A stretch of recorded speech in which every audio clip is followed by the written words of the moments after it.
how has the recruiting adventure been for you as a father to watch one of the nation's best football players in the country? It's actually been great.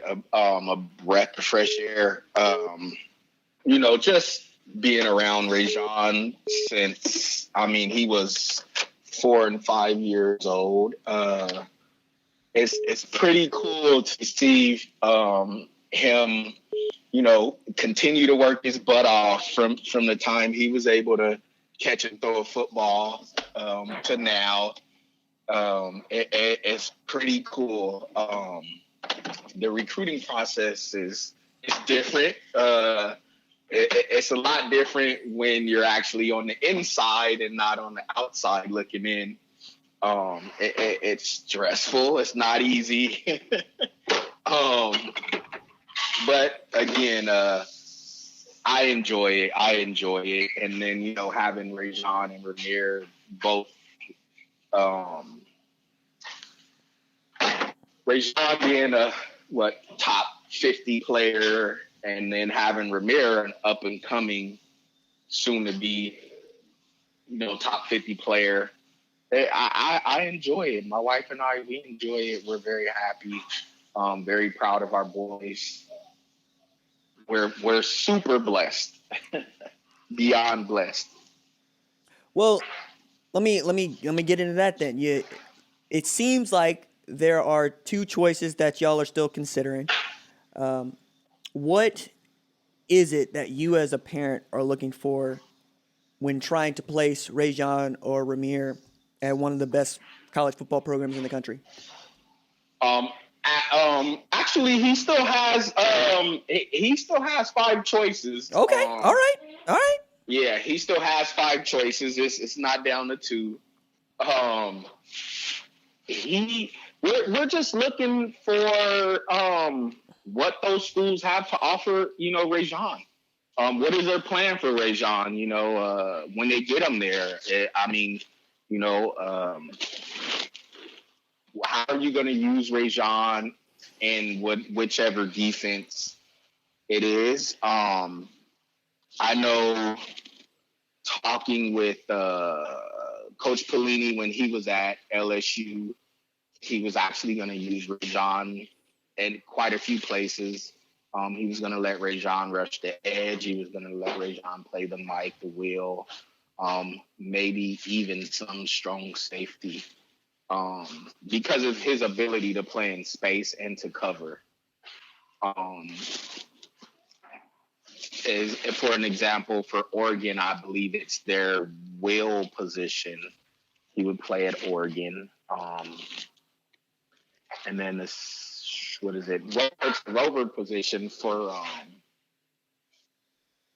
USC. And then Ohio State, I want to say again, it's going to be a rover position, but that what we're looking for is for Raesjon to. He doesn't have to get on the field and play right away. If he does, great. That would be exciting. But we're looking for development. The best school that will prepare him for the next level, which is a goal to Raesjon's to make it to the NFL. Which is why we really, really, really love LSU. But then they've gone through, a couple of coaching changes since he was committed there. And then I believe they just hired a defensive coordinator a couple of days ago. So, and then that leaves academics, life after football, networking, marketing, all in the same little category. Which school, would help him later on in life after football. We have a few schools in mind out of the 5. I know Vanderbilt, as far as education, is the best out of the 5. What they have going for themselves is, of course, they're in the SEC. And then of course, academics. They're, Stanford of the Pac, excuse me, of the Pac-12, and then Northwestern, Big Ten. Just a great all-around academic school, but they have, they have a football program, and they have, a few players that have come out of there. So, like I said, he still has 5, and for us, it's development, and then life after football. You never know what will happen. Pray to God that he has an injury-free career, but you never know. Things happen, and if you break both legs, what do you got? What do you have left? That brain. So, that's always number one for us is his education. Just like we sent them to Mater Dei. Is that Mater Dei diploma will take him a long ways, especially in college. They have a very high college graduation rate. So education is very, very important to my wife and myself. That was actually one of the things that I thought was most interesting is coming out of Mater Dei. I can name 5 dudes off the top of my head just playing defense that are outstanding football players who have gone to play at outstanding universities, like Elias Ricks, for instance, at LSU, Darian Green-Warren at Michigan, Jeremiah Cadell at OU. In some ways, I feel that just getting the kid onto the field and starting 11 at Mater Dei is harder to do than getting the kiddo on the field at any college football program because they're so good. Right, yeah. Man, if you ever get a chance, come visit. I would say come and visit.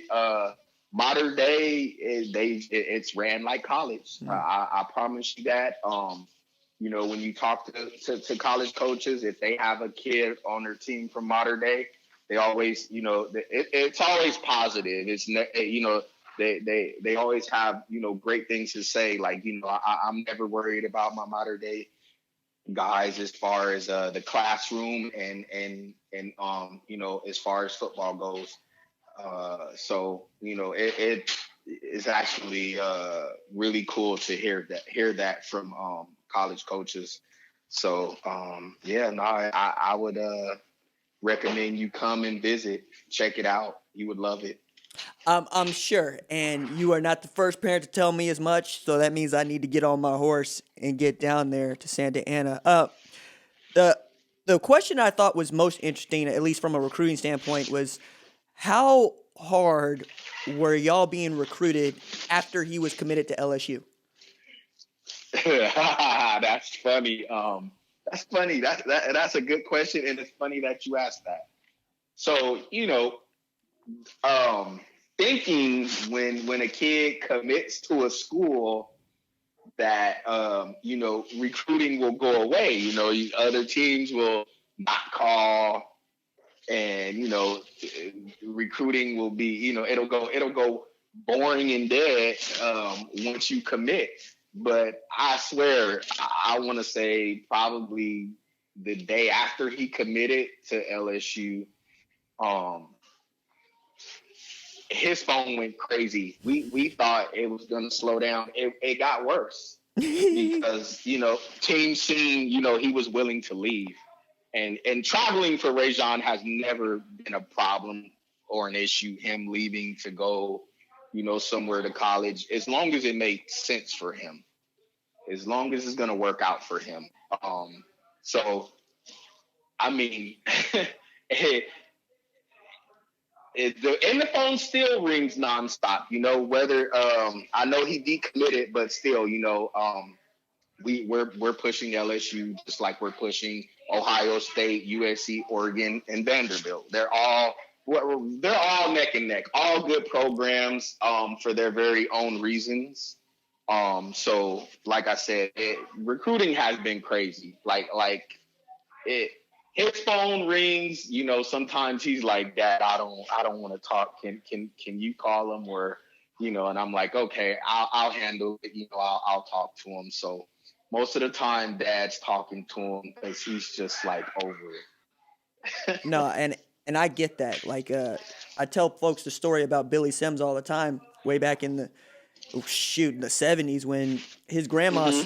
told everybody who would listen, nah, he was ready to just kind of end it all. He wanted to go away. It was the most stressful time in Yeah. his life, was being recruited and ended up at Oklahoma. And Yep. that was 50 years ago, Hmm. Okay, so my last question for you was, has the commit date changed? Has the signing date changed? um, as of right now, no. We're still shooting. What is it? The third, I think. Right, I right, believe the third. right. Yeah. Wednesday. We will. We'll know pretty much in the next couple of days. He told us, next week he would probably, give us an idea of what it is he wants to do, and then we would all sit down and talk about it and just make sure. He has mentioned it, well, Mom, Dad, there's still I can extend it a little longer, About to just say, he to could maybe. just sign a financial aid agreement later on. Right. So, and I, like I said, I want Raesjon to be 100% sure. Mom and Dad's not going to school with him. If he goes out of state, we're not moving with him. If he stays home, we want to make sure that's what he wants, not stay home because someone else wants him to stay home, or we want the best possible situation for him.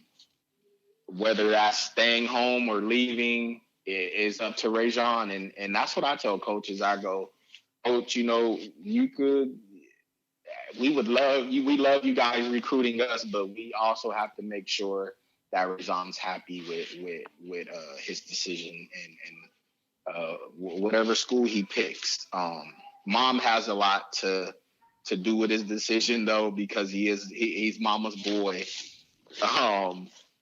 So she'll have her input on it, but like I said, it'll be his choice. So Mom's open. Mom pushed LSU like to the brinks. Even though he decommitted, I hear a lot of people say, "Oh, he's going to USC or he's going to Ohio State or this and that," and they don't know how hard we pushed for LSU. Hmm. People really don't have a clue. It's just they put out a lot of linebackers. Hey I man, know they Ohio put out State does. a lot of That's everything. everything. Yeah, Like they if put out a lot of you go everything. down the list, man, I don't care what it is. It's always a player on somebody's roster in the NFL from LSU. Like and I'll argue that all day.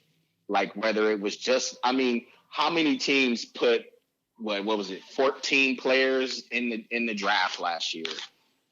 Three signed as free agents. Like I believe the only other team was the AJ Hawk team from Ohio State that put that many players in 1 year in the NFL.